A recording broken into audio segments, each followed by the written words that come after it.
once again, I'm very happy indeed to be here in Northern California once again, and staying at Abhayagiri Monastery for these days. The monastery opened up in 1996. Ajahn Amaro, who's now the co-abbot, was a one-day-old anagarika, a one-day-old novice when the monastery opened. And so now, 22 years later, he's a co-abbot with Ajahn Yaniko, who's not here this evening. And me, rather than being the person at the center of things, as I was when the monastery began all those years ago, I'm now a visitor, swinging through for a few days. Hi, bye. And that dynamic has changed. One of the teachings of the Buddha that I've been reflecting on a lot recently, in the last couple of years, is a small teaching that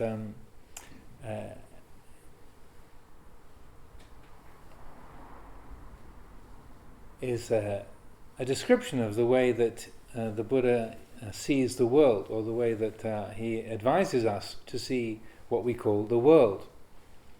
So most of us have the idea that we are moving around in the world and we see the world with an unbiased perspective. That we, you can see where this is going, right? So that's how we feel like we're seeing the world, and we see the people that we live with, the people around us, the landscape, and the society that we're in. We are seeing that with a clear perspective. So in this little teaching that the Buddha gives, he says that whereby one is a perceiver of the world and a conceiver of the world, that is what is called the world in this teaching and this discipline. And what is it whereby one is a perceiver of the world and a conceiver of the world? The eye, the ear, the nose, the tongue, the body, the mind. That is the means whereby one is a perceiver of the world and a conceiver of the world. So that might sound a little bit technical, philosophical, but it's I feel it's a very clear and simple expression of an important principle, which is that we don't see the world, we see our mind's representation of the world. That's the world that we meet, that's the world that we've all known throughout our whole lives. So every single one of us, I can't read minds, but I can guarantee that every single one of us throughout our lives, ever since birth or before birth, everything that we have known about the world has been known through our eyes, our ears, our nose, our tongue, our body, our mind. So that's the only world any of us have ever known is the world that has been filtered through our senses. Anyone disagree? You can if you like. We're in Mendocino, you're free to disagree. So don't be shy. But I would say that if we look, ever since we were a small child and we were a teenager and a young adult in our older years, all the time the world that we have known has been the world built up of what we see, hear, smell, taste, touch, think, what we remember, what we imagine, and so on and so forth. So that's the world, is the world as our mind represents it. So you might think, yeah, but I'm seeing the real world. I mean, the sky is blue, the trees are green. That's the world. Right? But we are, say, missing the fact that our world, moment by moment, is pieced together through these different threads. And I feel that it's very significant, both for in terms of the way that we look at our own life and that we look at others, the people that we live with, the people we work with, the people in the society and the world in general. One of the interesting things, if I can use Ajahn Amaro as an example, one of the interesting things of living with him is that he's completely red-green colourblind.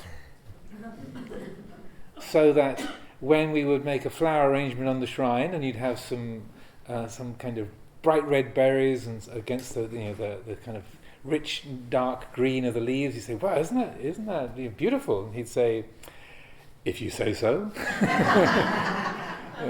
The red really pops against the dark green of the leaves, and and his eyes don't register that. His brain doesn't register that because of the configuration of the cells in his eyes and his visual cortex.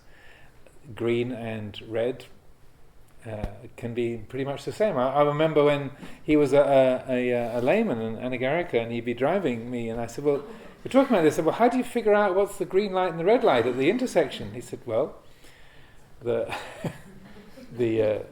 green lights are at the top, and the red lights. The green lights are at the bottom, and the red lights are at the top." Yeah. Oh, how interesting! Because you think, well, green is green and red is red, and everyone knows what green is like, and well, they don't. Yeah. It's dependent on the mind that perceives it. So this is, I feel, is very significant in a number of ways. So it's what you can call a phenomenological, to use a really long word, approach. The Buddha said you can't really talk about the world in an objective sense. You can only talk about your world, your experience, so that we can't speak of the world in an abstract way, in a meaningfully, but rather it's more important and more realistic to speak about our subjective experience, the world as we know it, as we feel it, as we experience it. So this is very important, significant, I feel, for say, understanding how we can find happiness in life and finding the quality of freedom and ease in life. Because what we tend to do is when we feel unhappy or disappointed or uncomfortable, then we change the circumstances. We think, oh, it's because the room is too hot, or that my boss is really difficult, and so I can't function with this person, or this illness is really obstructive, and if only I didn't have this particular difficulty, then everything would be all right. Again, I'm not reading anybody's mind. This is just how we are as human beings.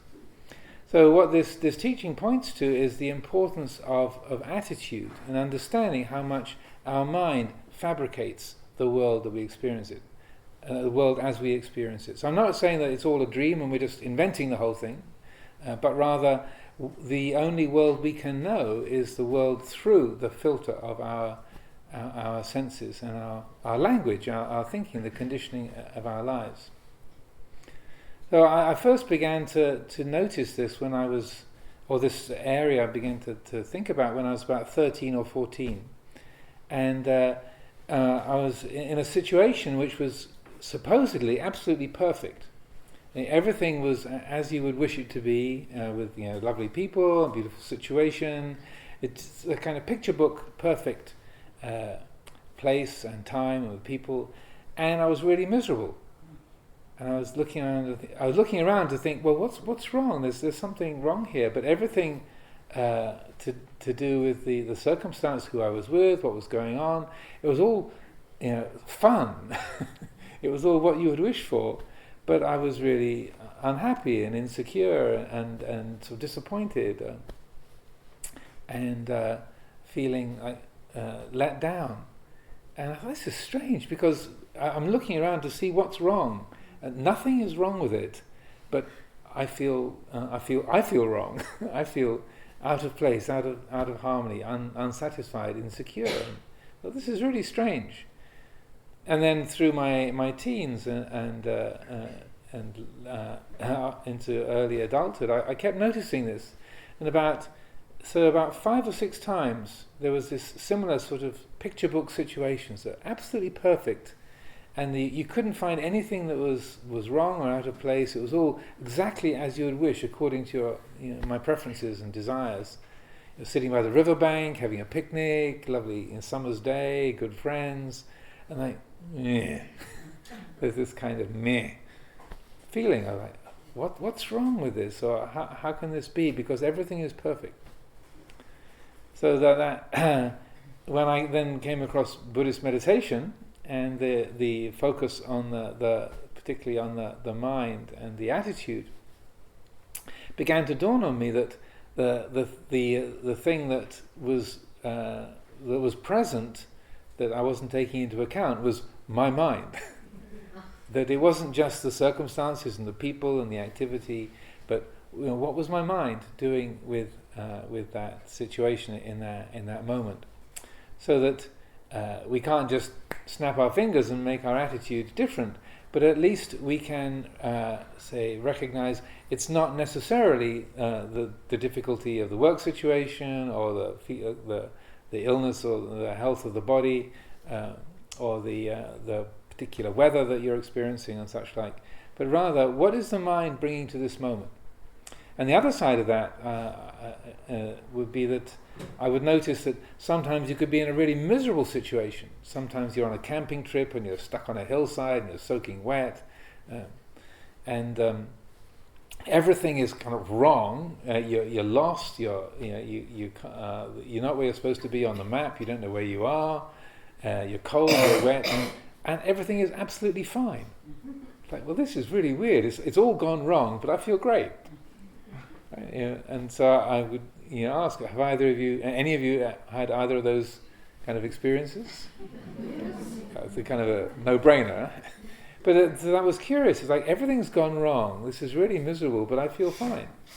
And one time I was on one of these long-distance walks with Ajahn Amaro, and the first day of the walk had been with sort of picture book perfect, walking on beside a canal. It was all level, so a canal, so it was all horizontal.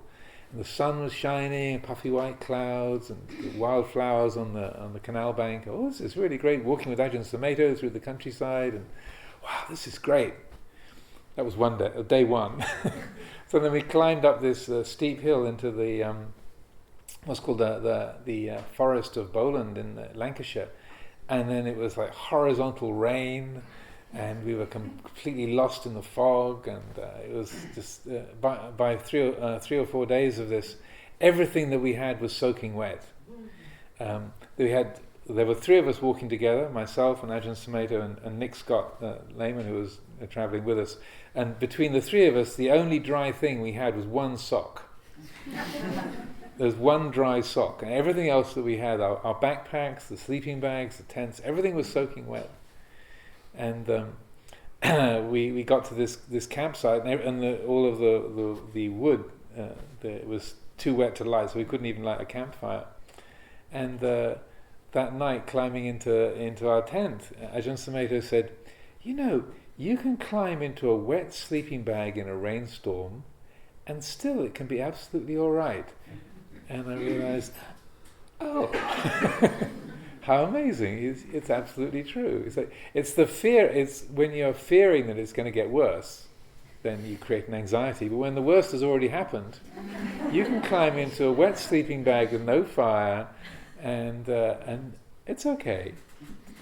So what this points to is the attitude of mind that we have, and when we experience very difficult or tragic situations, like since I was last here a couple of years ago, you had these enormous fires. Many of you probably lost your homes, and maybe family and friends were harmed or even died in those tragic fires of last October, a year ago. And the land right up to the edges of Abhayagiri was to the east was completely torched. Thousands and thousands of trees killed by the fires, and the buildings burnt to the ground, and a tragic and difficult situation. And so it's not anything that one would ever wish for. But I'm sure a few of you have noticed that along the way, even in the midst of a tragic and painful situation, there can be that sense of actually, at this moment, I'm all right with this. This is something that the heart can be at peace with. Just a couple of days ago, I got a message from someone who's due to be visiting Amaravati in December, and he said, I might not be able to come. It's the ongoing apocalypse of my dental problems are continuing. And he said, my dentist won't let me travel, and having to have more bone implants and this and that. And he said, what really impressed me, and he's been having dental treatment for like 6 or 8 months, very complicated and difficult, and he's trying to persuade his dentist, what's the point of me having teeth that will last till I'm 110 when the rest of me is very unlikely to? But the dentist was not convinced. Probably there's a few dentists here that would have the same argument. But what he said was, well, I can't complain. For the last 75 years, most of me has worked pretty well. And my teeth are kind of falling apart, and I just had a cataract operation. But I'm grateful for the last 75 years. Most of it's worked pretty well, so mustn't grumble. So that when things are difficult and painful, a situation that we would never ask for, then what the Buddha's teaching helps us to reflect on is, well, what is my mind bringing to this? What is my attitude? How is the mind holding this? Is it relating to it with an attitude of, well, it shouldn't be this way, or this isn't fair, or why me? Similarly, when things are really pleasant and beautiful and perfect, then we can similarly look at the attitude and consider, well, okay, everything is picture book perfect, but I'm not happy, or I don't feel contented or fulfilled. Where's that coming from? What's the cause of this? So the teaching helps us to turn the attention round 180 degrees and to explore that quality of attitude. And to me, when I first started looking at this, it was a big surprise to see how much depended on what the mind was doing with the present moment, whether it was pleasant or painful or neutral. And that's where meditation and wise reflection, that sense of looking at the mind and looking at the attitude, can make a huge difference. As I said, we can't just change our attitude with a snap of the fingers, or change like we can't change the weather. But if we know that it's our attitude that makes a difference, then whether things are pleasant or painful or neutral, then looking at that and bringing attention to how we can work with that can make a huge difference. And so particularly when we bring attention to that, we can see that a large amount of the quality of discontent or dissatisfaction, a sense of stress or burden, comes from the attitude of mind, what the mind is bringing to each moment, how it's holding each moment, that maybe it was expecting too much from the pleasant, or maybe it was say dwelling in aversion, negativity to things that we dislike. And through that turning of the attention and exploring, reflecting on what the mind is bringing to each moment, how it's holding it, then we can see where those aspects of expectation or where the mind grasps is having its effect, and seeing where the mind is holding on, then we can let go and make a big difference. Just this morning, I was talking with a community at Abhayagiri, and we were having a conversation about the way that we relate to others, or how sometimes we can, say, get annoyed with other people, or you feel resentful for their what they've said or what they've done, and you want to give them feedback. You want to let somebody know what you're feeling, and vent your spleen, as they say, to have a good rant. And one of the principles of giving feedback that we have in Buddhist tradition is that you need to be free of the same fault before you criticize it in somebody else. Ideally. I know I've brought this subject up here before, and people have requested some room for negotiation in that. But that's the ideal, is that you're free of the same fault. And we were talking about a particular instance where I was very annoyed and upset with the way another monk was had been behaving and acting, and his sort of manner of relating to the lay community and such like. But I could see this righteous indignation in me, and I wanted to sort of set him straight, to just to vent my spleen and to say work out that negative feeling on him. And so I could see, well, I'm carrying around this aversion, negativity, so maybe I should wait until my heart is really free of that. And so it was about 2 years later that finally, I'm serious. It was about 2 years later when again I saw him exhibiting the same kind of behavior, and then the first feeling in my heart was, poor guy, he keeps doing that. Doesn't he see how much he's hurting himself and as well as hurting other people? And so then I could see that my motivation had shifted, like from rather than I want you to be different so that I'll feel comfortable, it was I want you to be different so that you'll feel comfortable and you'll stop creating struggles for yourself.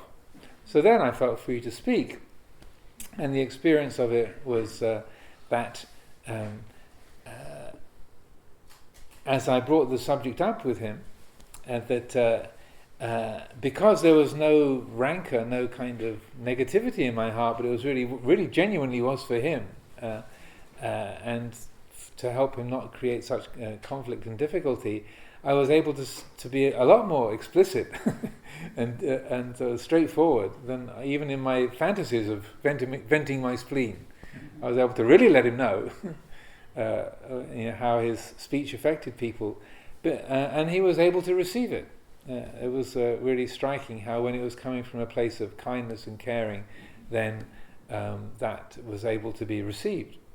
So that in terms of attitude, that's one example of how we can make a difference. And so that when we say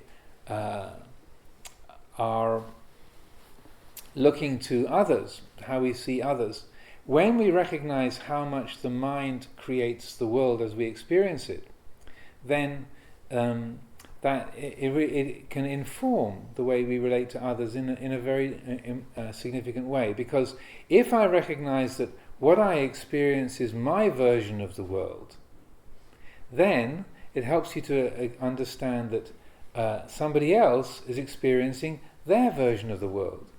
So when I feel upset with you because of the way you're speaking, I'm seeing like, well, if I was speaking like that, if I was acting like that, then that would be something that would be really worthy of criticism and really off and really, out of keeping. It would be really unkind and unfair because I'm, projecting my style of talking or acting onto you. If you recognize, well, that person, that they're speaking or they're acting in relationship to their version of the world, right? Then we're much more able to accommodate how other people are, where they're coming from. Does that make sense? Mm-hmm. So that when it's like if everyone is judged according to my own standards, then all kinds of people are behaving in all kinds of weird and terrible ways because they're not like me, right? I mean, this is how most of us think, I would say. We judge everybody else according to our own standards. If we step out of that and say, well, that's she's seeing the world in a different way. His version of the world is very different from mine. So that person is being true to their version of reality. So that we find ourselves much more accommodating. We're able to find space for other people's way of being, their perspective. You might not think that their actions and their words are particularly helpful, or that they are kind of illegal or cruel, and that might well be the case. But if you recognize this is how I experience it. If we are recognizing at the very root that that person's version of the world has to be different from mine. It can't be the same. I mean, just like sitting here, I'm looking in this direction, and then you are looking in the opposite direction. If I say, if you open your eyes and look at my hand, I say, okay, which direction is my index finger pointing? I say left. Yeah? You would say to the right, because you're seeing it from a different perspective. Now that might seem very childish or kind of basic, but if we really take this to heart and we recognize, oh, that person, they're seeing the world from their particular perspective, even if the effects of their actions are harmful or destructive, we find we're much more able to empathize with them. Does that make sense? That we can say, oh, well that's they don't have the same value system as me. They don't have the same conditioning as me. They don't have the same background or the same thought patterns. So why should it be surprising that they're acting in a different way, that they're seeing things in a different way?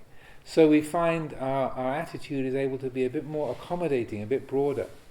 And so then, rather like that experience with the other monk all those years ago, when I had to wait for a couple of years to speak up, then we find that way of finding a sense of empathy and respect for others, so that you're recognizing, well, their conditioning, their background is really different from mine, so it's no surprise, or I shouldn't be shocked or upset that they think in that way.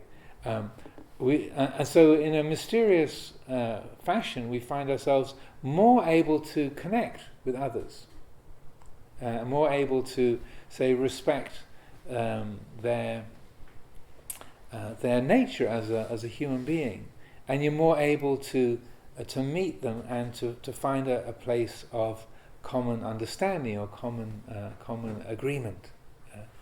If I judge you according to my own conditioning and my own particular pattern of thinking, and think, well, if you were wise, you would think like me. Yeah. Then there's a division between us. I'm not really respecting you. I'm not paying attention to your background, your upbringing, or your religious conditioning.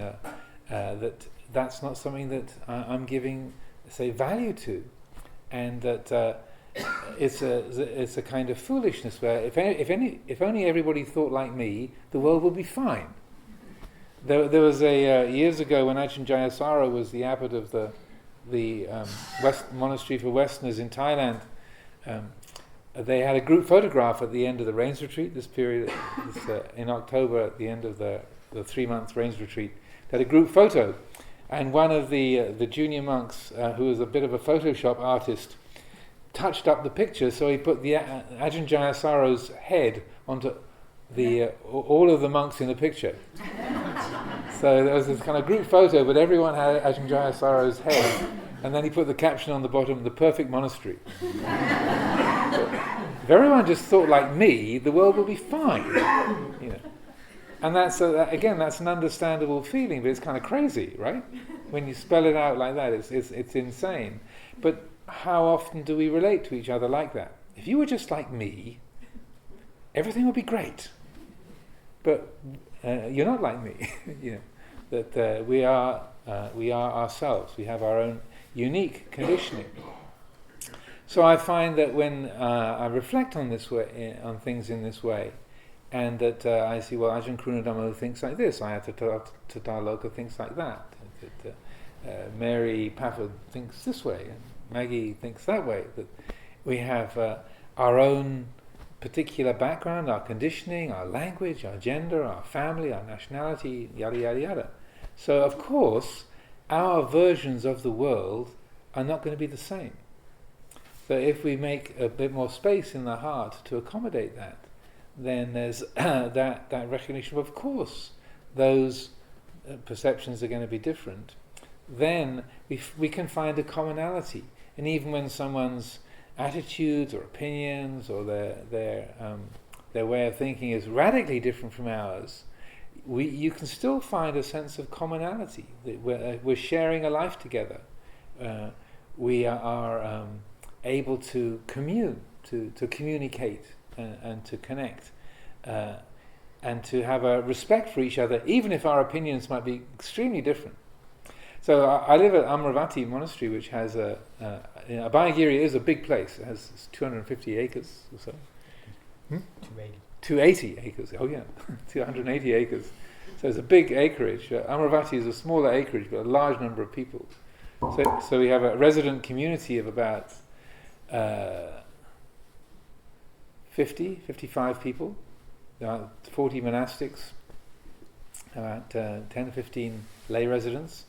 So it's a big family. So this area of reflection is very significant for me because I'm living with 50 people.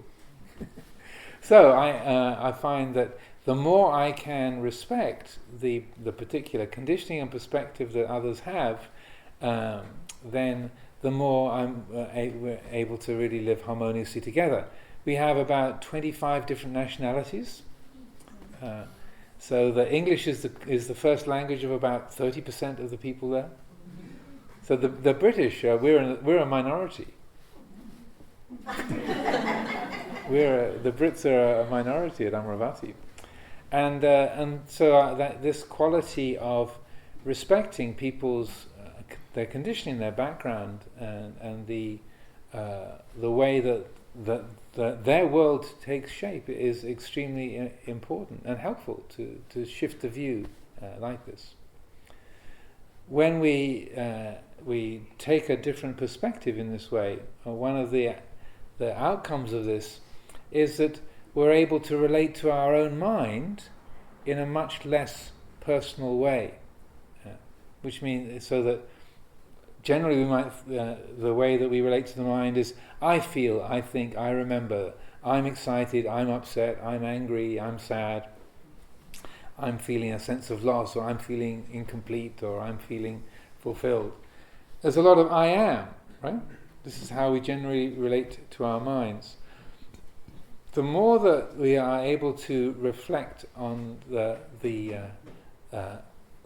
world and our mind in this more kind of objective way, the more that we can see, well, this is my mind's version of the world, then it also expands into, well, this is the mind's version of myself, my story. I build this personality, this I, this identity, out of thoughts and feelings, of what's been seen and heard and smelled and tasted and touched, the books I've read, the conversations I've had, the movies I've seen, the lessons I've had.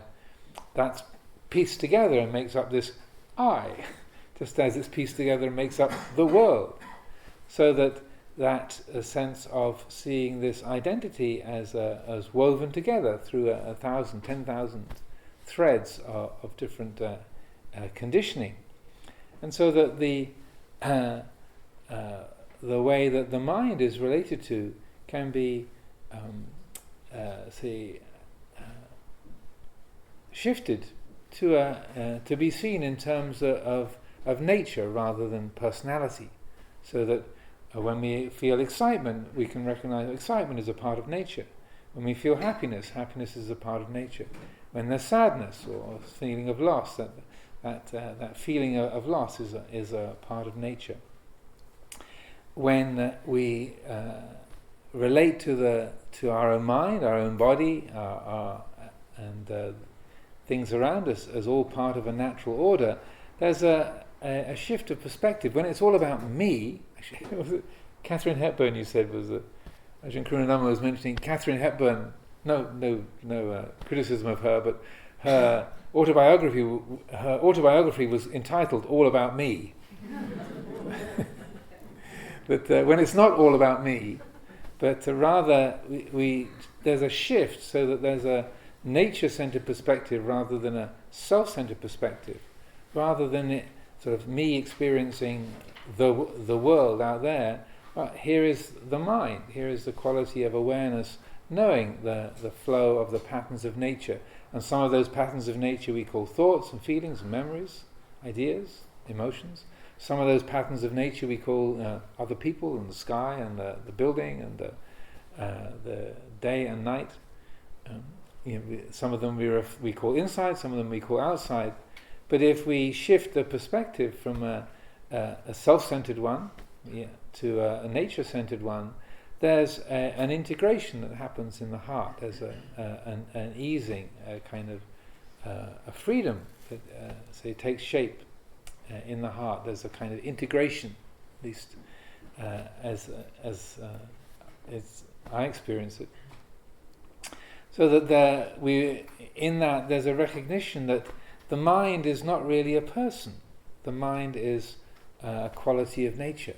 We thought, my mind, it is me. This is what I am. I'm this person. This is me. This is the real me. And that's how things are labelled in the ordinary everyday flow of life. But when the mind is seen in a clear and direct way, then we feel, we see, we engage, we relate. That's all happening, but it doesn't have to be held in such a personal and individual way. Rather, if that qualities of mind, of experience, and the world, they're seen in terms of nature, there's an integration, a connectedness that happens, so that it's a mysterious thing. It's like when you let go of yourself, you're more completely yourself.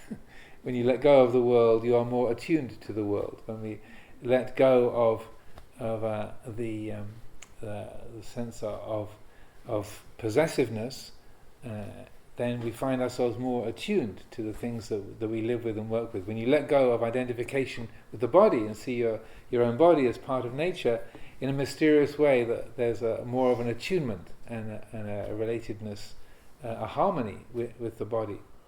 So these are a few comments and statements that I'm making from just my own reflections and experience, and would like to offer these for consideration and hope that they are useful to everyone who's gathered here. But we can now have a time for questions and discussion. So if anything I've said is useful, then please take it and use it. Whatever is not useful, then please leave it aside, or at least ask a question about it. And we can have about half an hour or so for question time, so please don't be shy.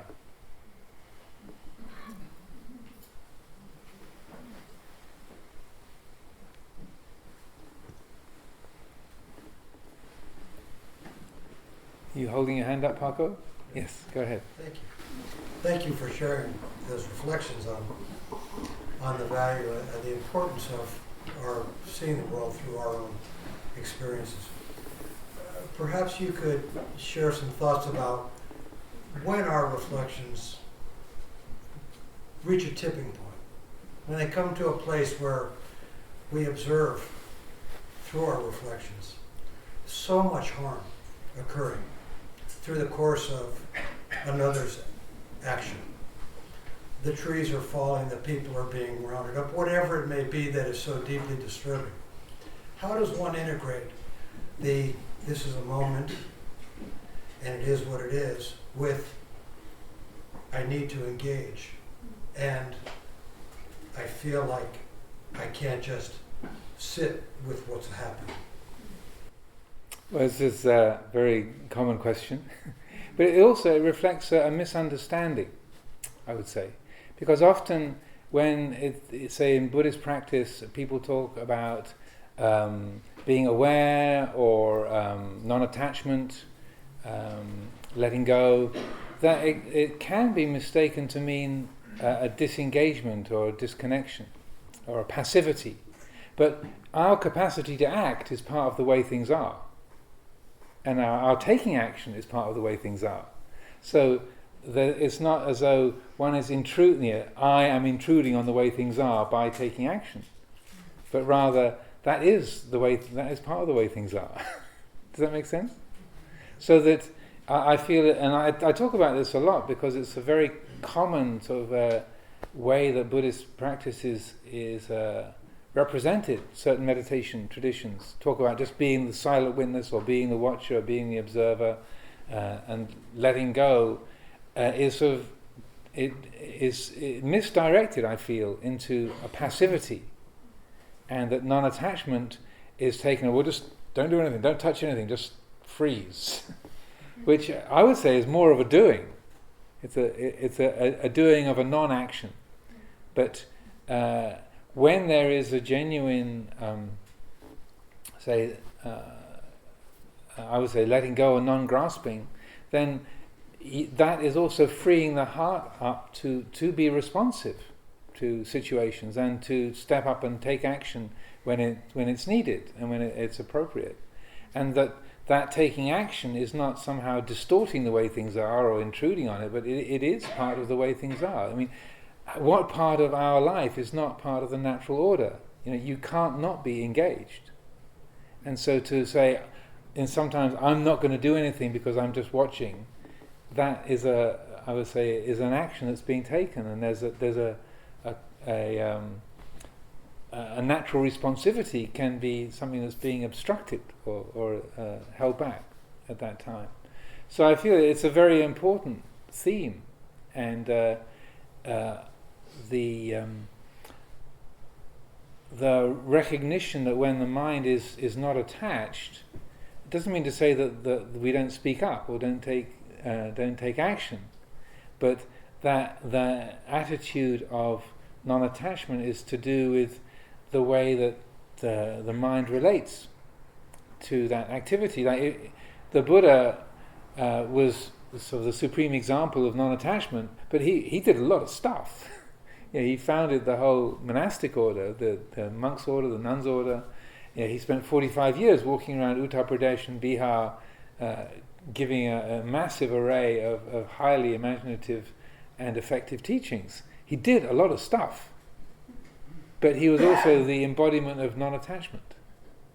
So I feel if we take that as an example, then we can be fully engaged with the world in our work, in our lives, in the community, taking action, and at the same time that doesn't have to be anything that is burdensome or stressful.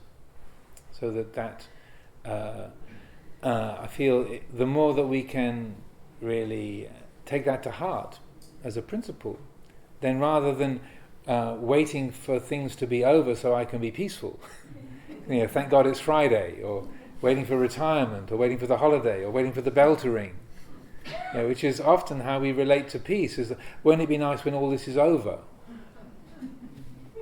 Again, I'm not reading anybody's minds, but that's often how we relate. I'm looking forward to the weekend, I can't wait for my holiday, or I'm waiting for the retreat, or waiting for the retreat to be over. Waiting for the Dhamma talk to be over.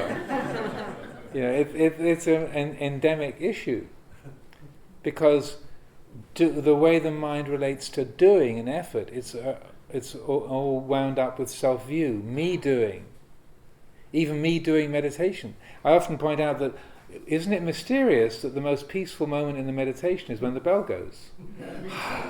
And it's not just because your knees are released from their prison.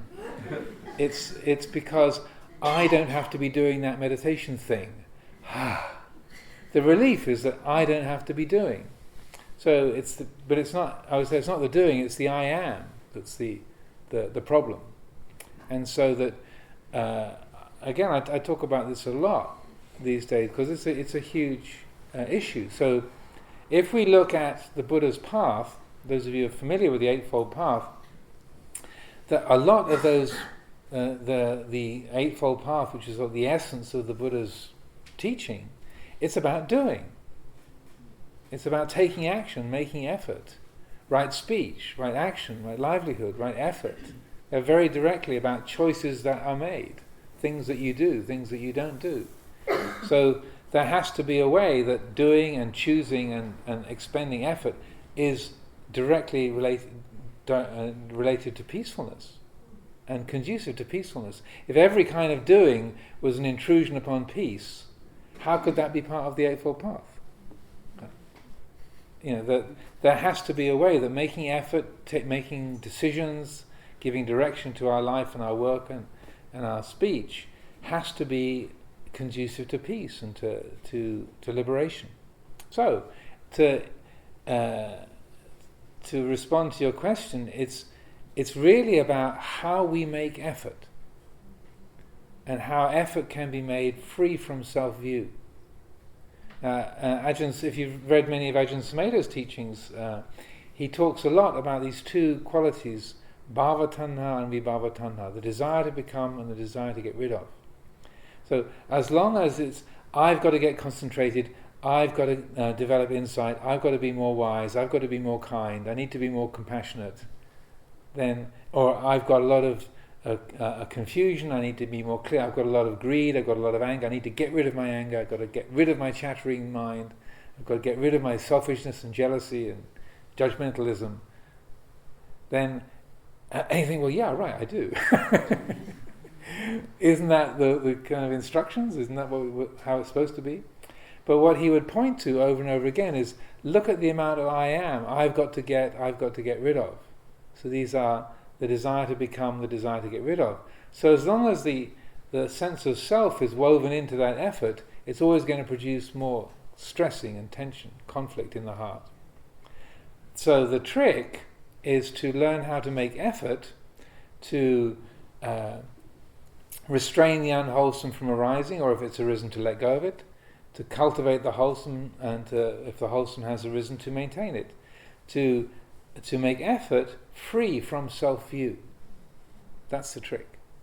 And to learn how to work, essentially to work with an open heart, to work hard, but without you being there. So that can be done. So that right making effort, that sort of sama that is in accordance with reality, it's a huge part of the path. Because if peace is not making effort, not doing anything, then that we'd have to just sort of freeze and not engage or do anything. It's ridiculous, really. A kind of quietist approach, and it's not really peaceful. It's a kind of deadness. So that the question that you ask is a really central one, and that I feel that the more that we can take recognize the habit of doing everything in terms of a self-centered action, even kindly and compassionate action, if it's me doing it for you, me doing it to get that result in the future, the more me is in it, the more there's always going to be dukkha and discontent and stress in it. The more that action can be taken and direction can be given, guided by mindfulness and wisdom, rather than guided by me trying to get this thing, me trying to get this good result for the benefit of others, but rather there's action is being taken, effort is being made, but that's free of self-view, free of ego-centered habits. Then we can work really hard, we can be really active, engaged, but that then is continually leading towards peacefulness for ourselves and others, and not creating greater stress or confusion or conflict. That was the short answer. Yeah, there's a question here. Yeah. Yes, you.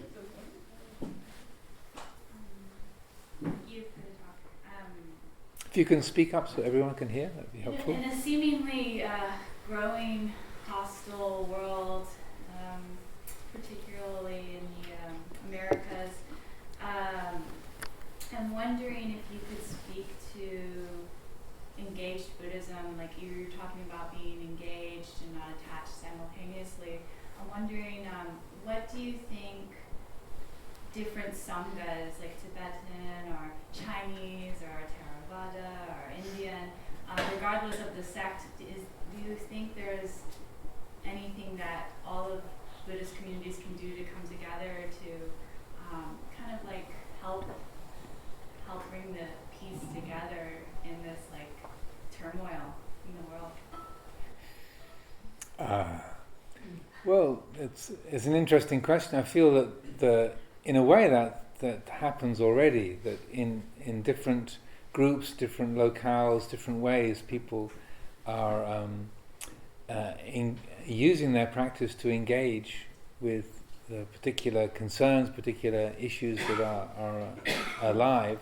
And the more that we realize that the resources that we have, and the more that we're ready to engage them, and also I feel a sense of the more that we can respect each other and not be taken up with individual differences. That of course, the Tibetan style of practice is different from the Theravada, from the Thai forest tradition, or the Korean practice is very different from the Chinese, and that the more that we can have a genuine respectfulness for each other, and that not just say, well, they're different from us, so that's not really Buddhism, which can happen, and that I would say that the degree to which there can be that genuine sense of communion and connecting, we are all in this together, we are all concerned for the same principles, then that's going to help things along. But the particular ways that each group engages, that's going to be up to the what's immediately concerning to different locations, different groups, different countries, and so on. But I feel that there is often a lack of respect and divisiveness, the kind of tribalism, like that the Nyingmas won't talk to the Gelugpas, or the Dhammayuts don't talk to the Mahanikais, or the Chogye order don't talk to the other lot. There can be a divisiveness and a judgmentalism that is really obstructive and really, really hurtful.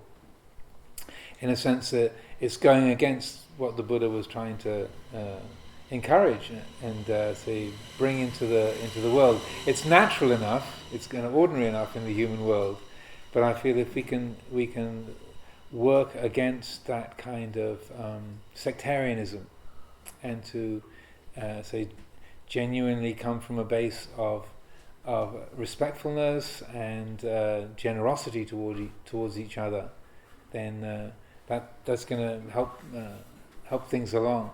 The more that, in a way, it's like what I was saying in the talk. The more that we assume that, well, my way is really the best way, and these other lot, well, they're trying, but they're not really as good as me.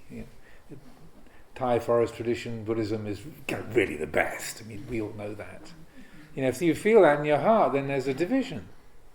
If you recognize, well, this is just what I picked up because it made sense to me, and why should it be the best? Why should my view be the correct view or the best view? How ridiculous!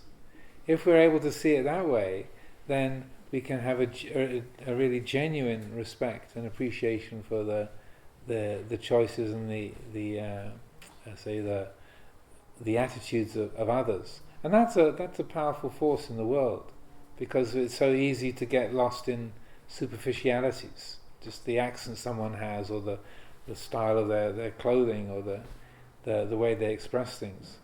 So I feel that people like the Dalai Lama are very powerful forces for the cohesion and understanding, that a very non-sectarian and sort of respectful relationship that he has, and that the more that can be encouraged in a genuine way, then that can really help everybody's efforts. And also Master Xuan Hua at the City of 10,000 Buddhas was very, very, very similar, and had a profound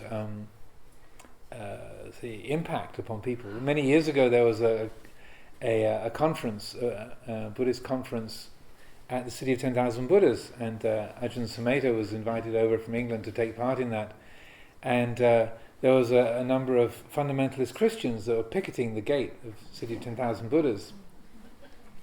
And so I wasn't there, I was back at Amaravati at this time, but we heard the stories when Ajahn Amaro returned. And so the conference began, and there was quite a number of locals sort of holding up their placards about how all these Buddhists were damned to hell, and Jesus said, "I'm the way and the truth and the life." And, so then a number of maybe some of the CTDB Sangha members were there. Were there on the time, but the way I heard the story was that then a few of the monks and nuns went to Master Hua and said, "Oh, Shifu, we're really worried. There's these people picketing the gate, and they're making a terrible noise, and they're kind of obstructing everyone trying to get to the conference. What should we do? What should we do?" And he said, "Invite them in, of course," because he had that kind of big-hearted approach. What? Invite them in? And so, Shifu said, "Invite them in." So okay, they went out and they invited them in. And so for the first couple of days there was a sort of very prickly presence of these Christians sitting there in this Buddhist conference. But Master Hua was very respectful of them and very kind. He made sure they got plenty of food, they were given tea, and they were kind of looked after. And people treated them very respectfully, so that they kind of calmed down and got a bit more sort of, oh, actually these Buddhists are quite polite, and this isn't so bad. And well, they're damned to hell, but they're all right. They're going to burn, but they're okay. And so, and then the way Ajahn Amaro described it was that by the time they got to about the fourth day, everything was very kind of friendly and calm and easy. And then up to that point, Master Hua hadn't given a talk. It had been all the other different representatives from different Buddhist traditions who'd been speaking. And so finally, it was right at the end of the conference, he got up to give the last sort of plenary address, and he said, "I'd like to ask all of you a question. Whose religion is the best religion?" And I just thought, oh no. After all this time, we've been working so hard to try and get on with these Christians, and finally they're feeling okay. And now he chooses to kind of make his attack. And then, Master Hua, he was a great kind of, like Ajahn Chah, he was really had incredibly good timing. And he kind of looked around and said, "Whose religion is the best?" Whose religion? Really? I mean, really? Whose version of reality is the best? And so Ajahn Amaro said that he would thought he was going to get this sort of diatribe from Master Hua about how the way of the Buddha is the only true way, and then he waited just long enough, kind of this pregnant pause. He said, "Whose religion is the best? Yours is. Because if you didn't think that was the best, you would choose another one, wouldn't you?"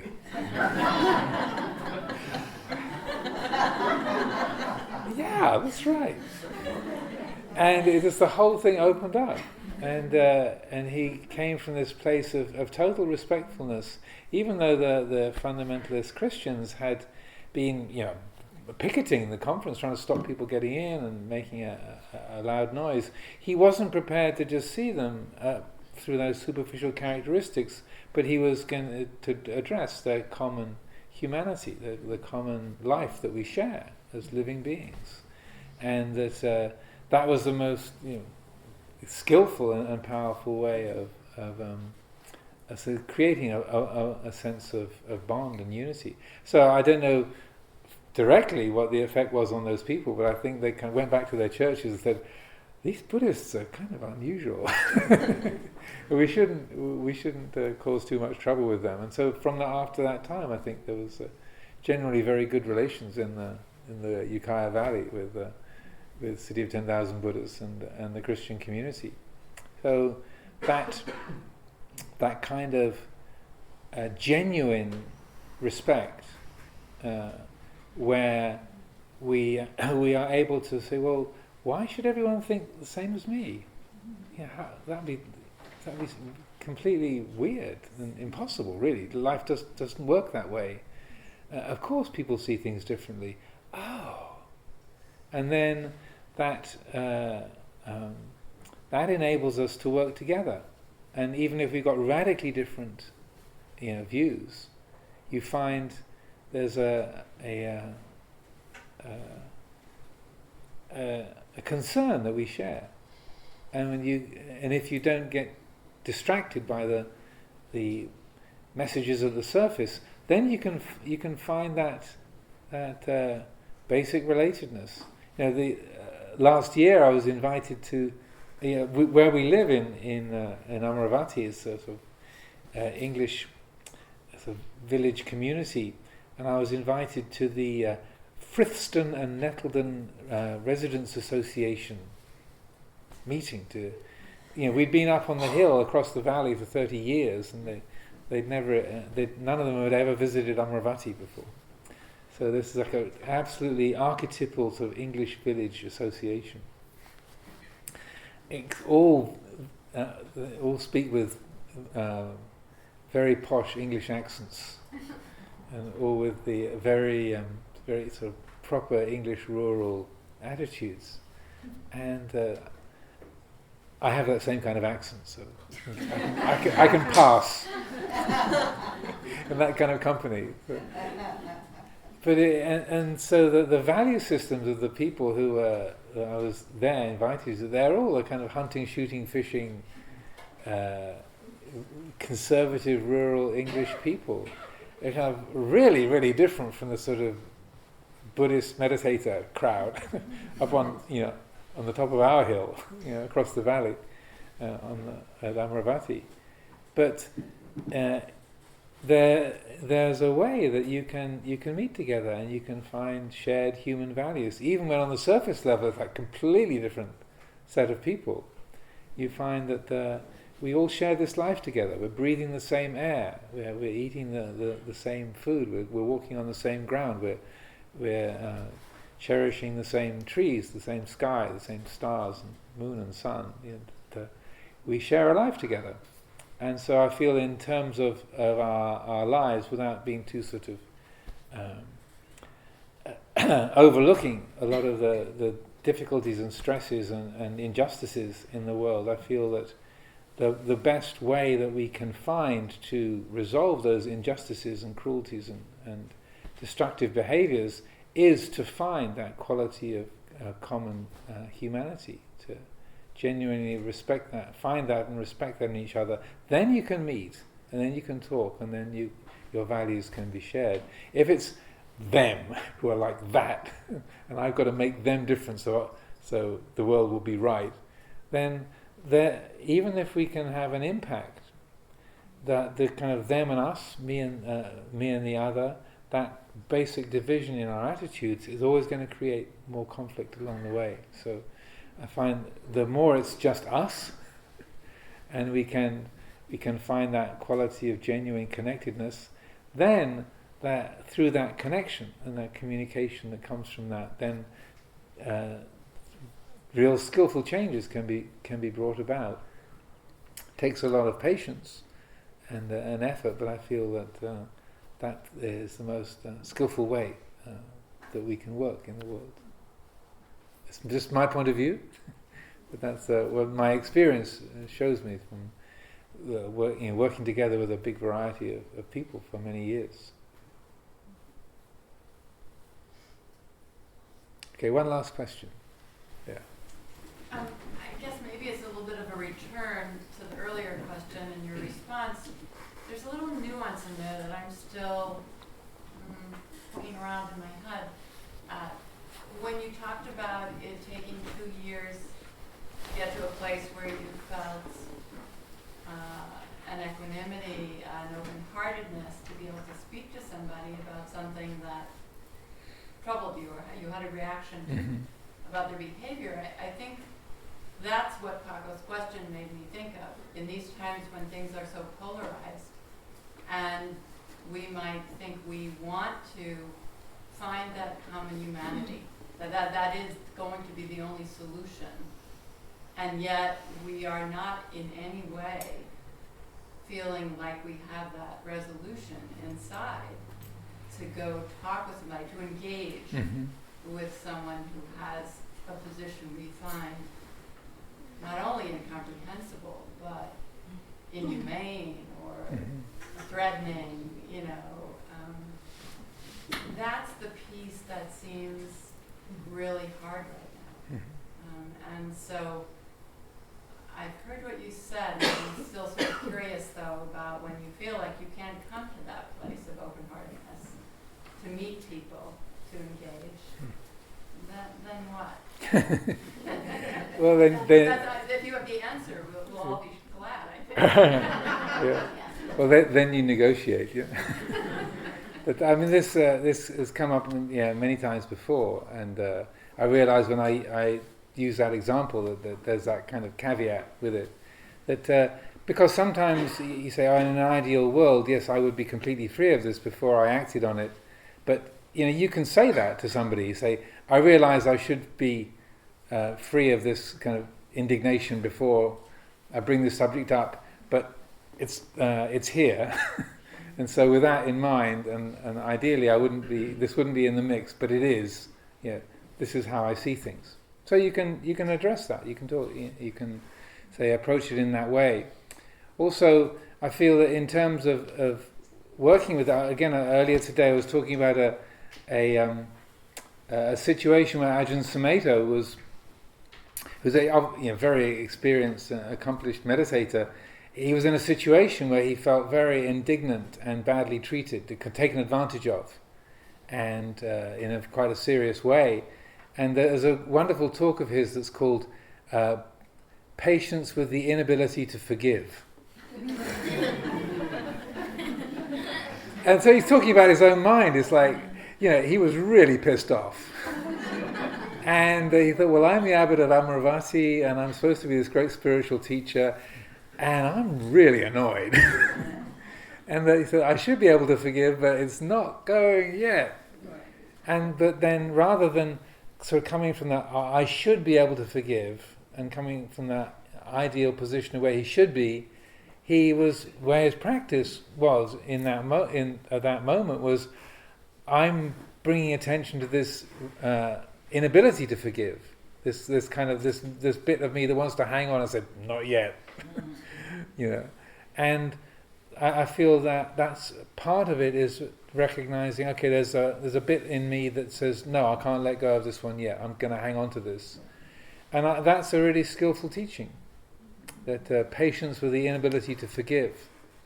And there's another related teaching that Ajahn Chah made that I feel is extremely helpful. It's kind of in the same vein, where he said 50 to 70% of the practice is knowing that you should let go and not being able to. So it's being clear, okay, that's the ideal. I know this is unskillful, it's unhelpful. I should have forgiven that person.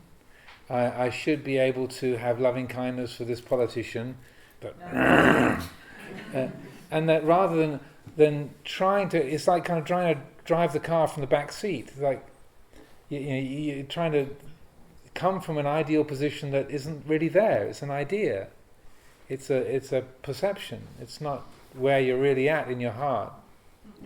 So bringing the attention to where you're at, where your heart is at, which is this like, I'm going to hang on to this one. No, this is a grudge that hasn't gone away. So you're not saying it's a good thing. You're not saying it's beautiful, or you're not justifying it. Just saying, here it is. So that teaching, over the years, I've really used that many times, where you're lusting after something, or you're afraid of something, or you're resenting something that, but I hate it, or I want it, or I'm afraid of it, and you can't just snap your fingers and wish it away, but that you're recognizing, well, that's the ideal, and this is the actuality. This and that you recognize, the ideal, it gives you the direction. Yeah, that's like looking at the Buddha image. That's how we should be sitting, perfectly straight, painless knees, totally composed, awake, serene. But it's an ideal. That Buddha image has never had painful knees. Never had to change its posture, because it's an ideal. It's not a real breathing, living thing. So yes, the ideals are useful. They give a direction, but where the heart is at in this moment, that's the thing that makes a difference. So that it's not making an excuse for, or justification for hanging on to that and keeping it as long as you can, saying it's a good thing that I've got this grudge, but rather that's the ideal, that's the direction to head in, but we haven't got there yet. So let's just keep working with that, and then in time, then if things are worked within a skillful way, then that will transform. So it's rather like going on a journey, like one of those, like a hiking trip. You know that you want to get up to the top of Snow Mountain. It's a long walk. It's a big climb. You're not there yet. That's the top of the mountain. And if you keep walking and you keep climbing in the right way, then you'll get there. But you know it's there. It's the ideal. But there's a certain amount of effort and direction that needs to be sustained to carry that out. So, but where you are, and when you're walking, the important thing is to know where you're putting your foot on the ground. Because if your attention is up on the peak, then you're bound to twist your ankle and go over the edge or whatever. So those, I feel, are having that as an ideal, but also being ready to speak what you're experiencing, I think, and to say to someone, I feel I don't really, I can't really present myself as being free from anger about this, and in a perfect world I would be, but we need to talk about this, or can I bring this up? So you address what's right there, and then that kind of openness or realism, being realistic about it, that also creates a sense of trust often, that the person will have a degree of openness and a readiness to hear what you're going to say. Thank you. Okay, I think that's enough. It's getting towards 9 now, so at the risk of forcing you all to wait till it's all over, find your peace when the end has come. Let's bring things to a close right there, and thank you for your presence and your good attention. Abhayagiri is just up the road, and you have a wonderful new co-abbot with Ajahn Amaro and Ajahn Yaniko. I'm extremely happy to see things being passed on to the next generation, even though he's older than I am. He is the next generation, and it's very delightful for me to see how well everything is flourishing there. So do please make a visit when you can. And come to Amaravati across the pond if you feel the inclination. Go well.